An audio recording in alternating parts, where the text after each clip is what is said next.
नमस्कार दोस्तों, दुनिया के हर कोने से आज की सबसे बड़ी और चौंकाने वाली खबरें लेकर मैं निकिता रावत हाजिर हूं। कहीं चीन ने उड़ने वाली कारों का निर्माण शुरू कर दिया है, तो कहीं नेपाल में बर्फानी तूफान ने पर्वतारोहियों की जान ले ली है। पाकिस्तान में हड़ताल से उड़ने वाले ठप हैं। अमेरिका में ट्रंप की धमकियां बढ़ रही हैं और कनाडा में भारतीय छात्रों पर संकट गहराता जा रहा है। तो चलिए शुरू करते हैं आज के विश्व समाचार। भविष्य की तकनीक अब वास्तविकता बन गई है। चीन की एक बहुत बड़ी इलेक्ट्रॉनिक कार कंपनी एक्सपेंग ने इस हफ्ते कुछ ऐसा किया जो सपने जैसा लगता था। उन्होंने उड़ने वाली कारों का ट्रायल प्रोडक्शन शुरू कर दिया है। हाँ, आपने बिल्कुल सही सुना। ऐसी कारें जो जमीन पर भी चल सकती हैं और आसमान में भी उड़ सकती हैं। ये कारें आखिर कहाँ बन रही हैं? दक्षिण चीन के ग्वांगझो शहर में एक बहुत बड़े कारखाने में। इस कारखाने का आकार 1,20,000 वर्ग मीटर है। ये कारखाना दुनिया का पहला इंटेलिजेंट फैक्ट्री है जहां हजारों मॉड्यूल्स को आपस में जोड़कर उड़ने वाली कारें बनाई जाती हैं।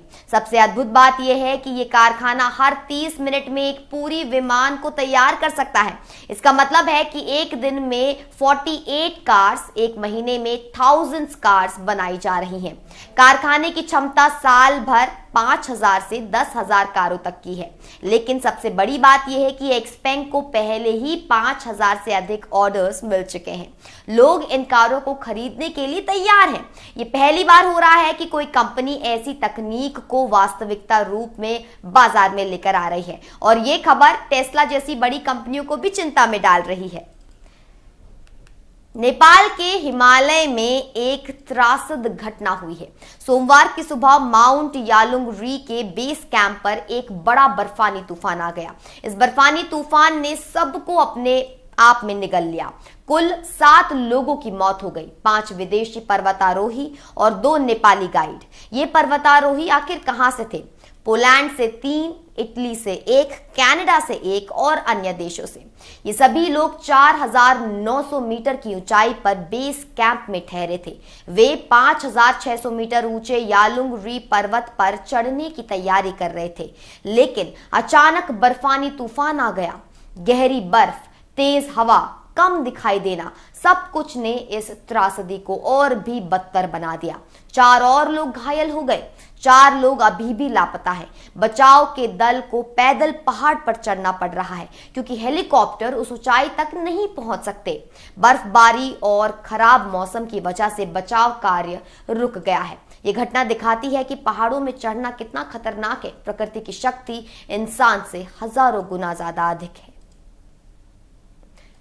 पाकिस्तान की राष्ट्रीय एयरलाइन पीआईए बिल्कुल लकवा हो गई है। सोमवार की रात को विमान के इंजीनियरों ने हड़ताल कर दी। कोई भी विमान उड़ नहीं सकता क्योंकि इंजीनियर कोई भी विमान को सुरक्षित घोषित नहीं कर रहे। आखिर क्यों?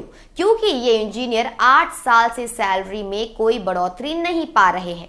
8 साल। अब आप सोचिए, जब कंपनी 8 साल तक सैलरी नहीं बढ़ाती तो कर्मचारियों में गुस्सा आना स्वाभाविक है। साथ ही कंपनी के पास विमानों की देखभाल के लिए पर्याप्त पार्ट्स भी नहीं है। इंजीनियरों को खराब विमानों को ठीक करके भेजने के लिए दबाव बनाया जा रहा है, जो सुरक्षा के नियमों का उल्लंघन है। इंजीनियरों ने कहा है, ये हड़ताल नहीं है, ये हमारा कानूनी कर्तव्य है। हम ऐसा कोई विमान सुरक्षित नहीं घोषित कर सकते जो सुरक्षित ना हो। लेकिन एयरलाइंस की ओर से कहा गया है कि ये सब कुछ गैर कानूनी है और ये निजीकरण को रोकने के लिए किया जा रहा है। नतीजा, 8 अंतरराष्ट्रीय फ्लाइट्स रद्द हो गई। सैकड़ों यात्री एयरपोर्ट पर फंस गए। पाकिस्तान की अर्थव्यवस्था पहले से ही कमजोर है और अब ये झटका और भी बड़ी समस्या बन गया है। अमेरिका के राष्ट्रपति डोनाल्ड ट्रंप ने न्यूयॉर्क शहर को सीधे धमकी दे दी है। वो कह रहे हैं कि अगर जोहरान ममदानी न्यूयॉर्क का मेयर बन गया तो वो शहर को संघीय फंडिंग देना बंद कर देंगे। न्यूयॉर्क को साल भर में 7.4 अरब डॉलर संघीय फंडिंग मिलती है। ये 7.4 अरब डॉलर बहुत महत्वपूर्ण है। इससे स्कूल चलते हैं, अस्पताल चलते हैं, रोड बनते हैं, पुलिस काम करती है। अगर ये फंड रुक जाता है तो पूरा शहर बर्बाद हो जाता है। ट्रंप ने कहा है अगर वो यानी कि ममडानी जीत जाते हैं तो मुझे बहुत मुश्किल होगा फंड देना, क्योंकि कम्युनिस्ट को देना मतलब पैसा बर्बाद करना है। ट्रंप ममडानी को कम्युनिस्ट कह रहे हैं, लेकिन असल में वो एक डेमोक्रेटिक सोशलिस्ट है। लेकिन यहां एक कानूनी समस्या है।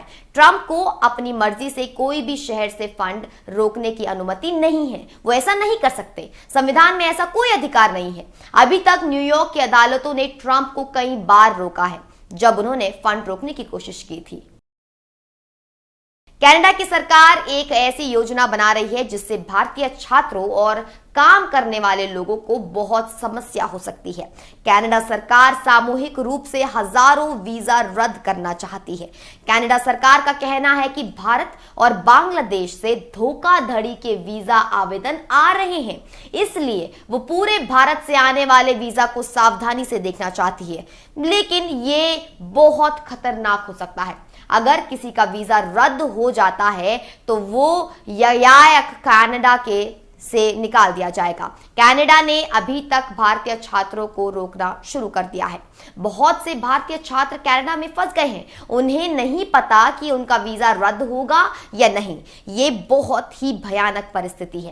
कनाडा की सरकार भी ये कह रही है कि वो महामारी या युद्ध जैसी परिस्थितियों में ये शक्ति चाहती है, लेकिन असल में वो भारत विशिष्ट छात्रों को निशाना बना रही है। ये कनाडा की संसद में बिल C-12 के माध्यम से आने वाला है।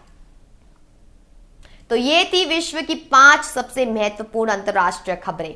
चीन प्रौद्योगिकी में आगे बढ़ रहा है। नेपाल में प्रकृति की मार झेली जा रही है। पाकिस्तान में आर्थिक संकट है। अमेरिका में राजनीतिक धमकियां हैं और कनाडा भारतीय छात्रों के साथ भेदभाव कर रहा है।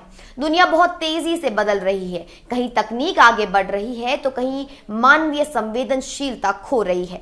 कहीं अर्थव्यवस्था डूब रही है तो कहीं राजनीति का दुरुपयोग हो रहा है। इन सभी खबरों से हमें एक संदेश मिलता है कि दुनिया को सावधानी और बुद्धिमान लोगों की जरूरत है। ऐसी महत्वपूर्ण अंतर्राष्ट्रीय खबरों के लिए हमारे साथ इंडिया न्यूज डिजिटल प्लेटफॉर्म पर जुड़े रहिए। मैं निकिता रावत फिर मिलती हूँ कुछ बड़े अपडेट्स के साथ। धन्यवाद।